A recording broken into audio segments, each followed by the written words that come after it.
Nikhil Kumar Chokkam, consultant neuro surgeon, brain and spine specialist, Gautam neuro care, Kompally branch. Hello viewers, welcome to another episode of your doctor, మీకోసం మీ doctor. ఈ వారం మన guest doctor Kranthi. Is a medical gastroenterologist. Doctor Kranthi గారు, మీ గురించి introduce చేసుకోండి. Hi doctor Nikhil. Hi all viewers of Dootha media. I'm doctor Kranthi, consultant gastroenterologist and hepatologist and therapeutic endoscopist. నేను ఎట్ ప్రజెంట్ కన్సల్టెంట్ గ్యాస్ట్రోఎంట్రాలజిస్ట్గా హైదరాబాద్లో వర్క్ చేస్తూ ఉన్నాను. సో డాక్టర్ క్రాంతి సార్, ఇప్పుడు ఉన్న లైఫ్ స్టైల్కి మనం చూస్తున్నాం బయట చాలా లైక్ జంక్ ఫుడ్స్ కానీ, బిర్యానీస్ కానీ, అండ్ మెయిన్లీ బిర్యానీతో పాటు కూల్ డ్రింక్స్, సాఫ్ట్ డ్రింక్స్ తాగడం, ఇలాంటి డైట్ తీసుకోవడం వల్ల మన హెల్త్ మీద ఎలాంటి ఎఫెక్ట్స్ చూపిస్తున్నది, ఎస్పెషల్లీ యంగ్ జనరేషన్లో? సో ఈ జంక్ ఫుడ్ విషయానికి వస్తే, ఇప్పుడున్నటువంటి జనరేషన్లో ఫాస్ట్ ఫుడ్ అంటే రెడీలీ అవైలబుల్ ఫుడ్ అనేది మనకి ఎక్కువ మందికి యాక్సెస్లో ఉంటుంది. సో దాన్ని ఫాస్ట్ ఫుడ్ అంటే సో దీంట్లో మనం చూసుకోవాల్సింది ఏంటంటే, anything which is in a preserved form, అంటే ఎక్కువ రోజుల పాటు వచ్చేది అనేది ఇట్ ఈజ్ నాట్ ఐడియల్. ఎందుకంటే మీరు ఒక జ్యూస్ ఉందనుకోండి, ఇంట్లో ఏదైనా జ్యూస్ ఫామ్లో ఉంచితే ఒక 2 days కన్నా ఎక్కువ రోజుల పాటు ఖరాబ్ కాకుండా మనకు ఉండదు. వేరాజ్ మనకి ఇప్పుడు ఫ్రూట్ జ్యూసెస్ ఏవైతే టెట్రా ప్యాక్స్లో కానీ ఇట్లాంటివి వస్తున్నాయి, it will stay for 3 months. So how it is practically feasible unless దాంట్లో ఏమైనా ప్రిజర్వేటివ్స్ కానీ, ఎమ్ఎల్సిఫైయర్స్ కానీ ఇట్లాంటివి ఉంటాయి. సో అవి ఉండడం అనేది ఆరోగ్యానికి మంచిది కాదు. సో ప్రిజర్వ్డ్ ఫామ్ అనేది ఉన్న డ్రింక్స్ తీసుకుంటే, ఎందుకంటే majority of them are carcinogens. So అవి వాటితో పాటుగా లైఫ్ స్టైల్ డిజార్డర్స్ ఇట్లాంటి రావడం వాటికి ఎక్కువగా మనకి ఆస్కారం ఉంటుంది. ఆ రకంగా ఫాస్ట్ ఫుడ్స్ అనేవి మంచివి కావు. సో ఇప్పుడు అంటే యంగ్ జనరేషన్ వాళ్ళు ఈ జంక్ ఫుడ్స్, బర్గర్స్ అని, లైక్ నూడిల్స్ అని బయట తింటూ ఉంటారు. అండ్ సో బిర్యానీస్తో పాటు సాఫ్ట్ డ్రింక్స్, థమ్స్ అప్ కానీ ఇలాంటివి. సో ఇవి ఎలాంటి ఎఫెక్ట్స్ చూపిస్తున్నాయి ఇప్పుడు మన హెల్త్ యంగ్ జనరేషన్ వాళ్ళ దాంట్లో? డెఫినెట్గా అది బిగ్గెస్ట్ హెల్త్ కన్సర్న్స్. ఎందుకంటే సాఫ్ట్ డ్రింక్స్ అనేవి వాటిలో ఎటువంటి పోషకాలు అనేవి ఉండవు. కెలోరీ వైజ్ కూడా దాంట్లో మీకు సింపుల్ ఫామ్ ఆఫ్ షుగర్ అనేది ఎక్కువగా ఉండడం వల్ల హై కెలోరిక్ ఉంటాయి దాంట్లో. దానివల్ల మీకు ఇందాక చెప్పినటువంటి డయాబెటీస్ కానీ, ఒబేసిటీ కానీ, ఇలాంటి మెటబాలిక్ డిజార్డర్స్ అనేవి కూడా ఎక్కువగా వాటితోటి వస్తూ ఉంటాయి. దాంతో పాటుగా మీకు ఇందాక చెప్పినట్టుగా ప్రిజర్వేటివ్స్, దాంట్లో ఎమ్ఎల్సిఫైయర్స్ కానీ, ప్రిజర్వేటివ్స్ కానీ ఇట్లాంటివి ఉంటాయి. అవి కూడా మనకి మంచివి కావు. థర్డ్ ఫ్యాక్టర్ అనేది అడల్టరేషన్. ఇండియాలో ఎట్ ప్రెజెంట్ దాదాపుగా 40 to 50% of food is adulterated. So adulteration అంటే లైక్ ఫుడ్లో కల్తీ అంటే ఏవైతే వాటికి సిమిలర్ ఫామ్లో ఉంటాయి వాటితోటి కల్తీ ఉంటుంది. సో ఏది నాణ్యమైనది, ఏది కల్తీ అని చెప్పేసి గుర్తించడం అనేది కష్టం. సో అంటే మనం చూస్తున్నాము ప్లాస్టిక్ రైస్ అని, అండ్ ఆయిల్ కూడా సమ్ ఎనిమల్ నుండి తీసుకొని చేస్తున్న ఆయిల్స్, షుగర్లో కూడా, ఈవెన్ మెడిసిన్స్లో కూడా we see that chalk piece powder కలపడము. సో ఇవన్నీ కల్తీ. సో అంటే ఈ పర్టికులర్ అడల్టరేషన్లో కొన్ని ఫ్యాక్ట్స్ ఉంటాయి, కొన్ని రూమర్స్ ఉంటాయి. బట్ ఇట్లా 40 to 50% of Indian food is adulterated. ఇది అంటే అకార్డింగ్ టు స్టాటిస్టిక్స్ ఇలా ఉంది. సో కాబట్టి బయట ఫుడ్ కన్నా కూడా ఇంట్లో ప్రిపేర్ చేసుకున్నది ఎంతో శ్రేయస్కరం. ఇంట్లో చూస్తున్నాం మనం, వీకెండ్ అవ్వగానే అన్ని రెస్టారెంట్స్ ఫుల్ అవ్వడం, మాల్స్లలో ఫుల్ అవ్వడం. అంటే అందరూ ఇంకా వీకెండ్ అనగానే ఇంట్లో కుక్ చేయడం ఆపేశారు. సో దీనివల్ల చాలామంది బయట తినాల్సి వస్తుంది. బయట డైట్ అనేది ఎంత అన్హెల్దీగా ఉంటుంది అంటే, దానివల్ల తినొచ్చు అంటారా, అసలు తినకుండానే ఉండాలంటారా?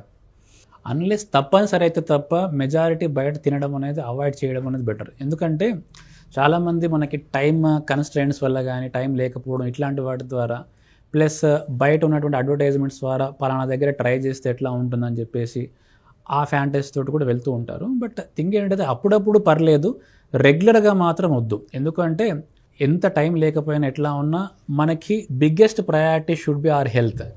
హెల్త్ బాగాలేకపోతే ఏ పని కూడా చేయలేము. హెల్త్ బాగుంటే ఎటువంటి ఆటంకాలు వచ్చినా కానీ కూడా we can recover. So health అనే దానికి అంత ప్రయారిటీ అనేది ఇవ్వాలి. ఓకే. సో ఇప్పుడు మనం హైదరాబాద్లో ఉన్నాం. మన హైదరాబాద్లో ఒక ఫేమస్ బిర్యానీ. సో ఈ బిర్యానీ అనేది అంటే మంచిదంటారా, తినాలంటారా, లేకపోతే తింటే వీక్లీ ఎన్నిసార్లు తినాలి అంటారు? అలాంటి క్యాలిక్యులేషన్స్ ఏముండవు. బట్ మితంగా ఉండాలి, ఏదైనా కానీ కూడా లిమిటెడ్గా ఉండాలి. నేను ఇందాక చెప్పినట్టుగా మనకి చిన్నప్పటి నుంచి అలవాటు అయినటువంటి ప్యాటర్న్ అంటే డైట్లో కూడా రైస్ కానీ ఇట్లాంటి వాటిని లిమిటెడ్గా ఉండాలి. ఏ తిన్నా కానీ కూడా మైండ్లో గుర్తుపెట్టుకోవాల్సింది ప్రోటీన్ అనేది మినిమం పర్ డే వాళ్ళు ఎంత బరువు ఉన్నారో అన్ని గ్రాములు ఉండాలి. కార్బ్స్ కానీ ఫ్యాట్స్ కానీ లిమిటెడ్గా ఉండాలి. సో మీరు అప్పుడప్పుడు ఇప్పుడు పలానా రోజు ఏమైనా బిర్యానీ కనుక ఉన్నదనుకోండి, ఆ రోజు తింటే ఒకవేళ కనుక కార్బ్స్ ఎక్కువగా, మిగతా ఫుడ్ అనేది కొంచెం తగ్గించుకోవాలి.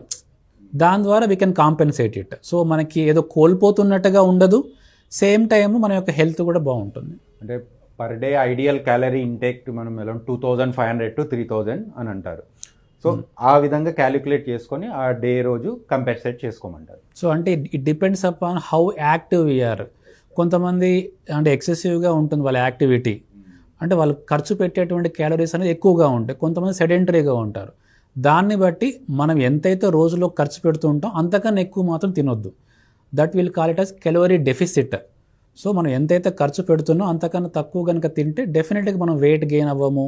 మెటబాలిక్ సిండ్రోమ్లోకి సంబంధించినటువంటి ఏ డిసీజెస్ అయినా, అది డయాబెటీస్ కానీ, కొలెస్ట్రాల్ కానీ, ఒబేసిటీ కానీ ఏవి కూడా రాకుండా ఉంటాయి.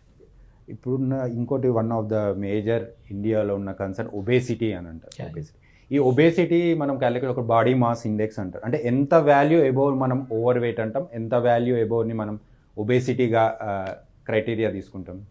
యూజువల్గా మనము బాడీ మాస్ ఇండెక్స్ అనేది ఒకరి హైట్ దాంతోపాటుగా వెయిట్, ఈ రెండింటిని ఒక క్యాలిక్యులేషన్లో వేసి దాంట్లో మనకి 25 అప్రాక్సిమేట్గా 25 వాల్యూ కన్నా ఎక్కువ ఎవరికైతే ఉంటుందో అలాంటి వాళ్ళని ఓవర్ వెయిట్ అని, 30 కన్నా ఎవరికైతే ఎక్కువ ఉంటుందో వాళ్ళని ఒబేస్ అని అంటాం.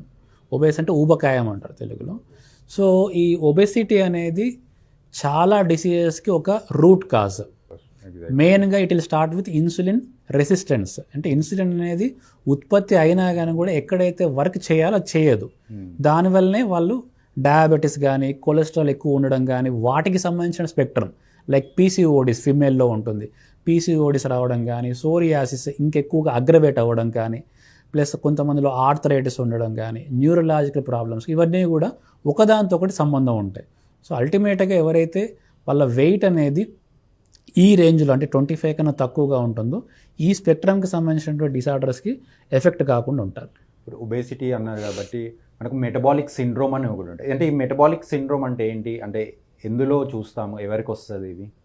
మెటబాలిక్ సిండ్రోమ్ అనేది ఒక బ్రాడ్ పదము. దాంట్లో ఒక 5 ఉంటాయి లక్షణాలు. అంటే ఒబెసిటీ అంటే వాళ్ళ యొక్క వేస్ట్ సర్కంఫరెన్స్ అంటారు, అంటే నడుము యొక్క చుట్టుకొలత. అది మగవాళ్ళలో అయితేనేమో 1 or 2 సెంటీమీటర్స్ ఉంటుంది, ఆడవాళ్ళలో 88 ఉంటుంది. ఇంతకన్నా ఎక్కువగా ఉండడం, దాంతోపాటుగా వాళ్ళ యొక్క షుగర్స్ ఎక్కువగా ఉండడం, బీపీ అనేది కొంచెం వాళ్ళకి మోతాదు కన్నా ఎక్కువగా ఉండడం, దాంతోపాటు కొలెస్ట్రాల్ ఎక్కువగా ఉండడం, ఈ ఫ్యాక్టర్స్ ఎవరికైతే ఉంటాయో వాళ్ళని అంటాం మెటబాలిక్ సిండ్రోమ్ అని చెప్పేసి. ఈ మెటబాలిక్ సిండ్రోమ్ అనేది స్టార్ట్ అయిన తర్వాతనే ఒక్కొక్కటి ఇంకా అగ్రవేట్ అవుతూ ఉంటుంది.